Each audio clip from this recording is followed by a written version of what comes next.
என்னுடைய அடியானே. யாரை பார்த்து தெரியுமா அல்லாஹ் சொல்றான்? உலகத்துல ஒரு 60 வருஷம் 70 வருஷம் வாழ்றாரு.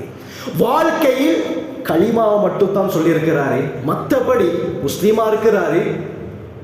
அல்லாஹுவை திருப்திப்படுத்திய எந்த ஒரு அமலையும் அந்த 60 வருஷத்துல செய்யல, 70 வருஷத்துல செய்யல. அல்லாஹ்வை சந்தோஷப்படுத்தும் அளவுக்கு எந்த ஒன்றையும் செய்யல. இப்படியாப்பட்ட மனிதனை பார்த்து அல்லாஹ் கூறுகிறான், என்னுடைய அடியானே லா தக்னது மிர் ரஹ்மத்தில்லாஹ். தனக்கு தானே அநியாயம் செய்து கொண்ட என்னுடைய அடியானே, அல்லாஹ்வுடைய ரஹ்மத்தை விட்டு நீ நிராசையாகிறாத. என்னுடைய ரஹ்மத் விசாலமானது. என்னுடைய ரஹ்மத் உலகத்திலே யாருக்கு வேண்டுமானாலும் கிடைக்கும். என்னுடைய ரஹ்மத் இருப்பதினால் தான் இந்த உலகம் ஓடிக்கொண்டிருக்கிறது. சூரியன் சுழற்சி, உலகம் உருளுகிறதா ஏண்ட ரஹ்மத்தால தான். அதனால இந்த ரஹ்மத்தை விட்டு நீ நிராசையாகிறாத.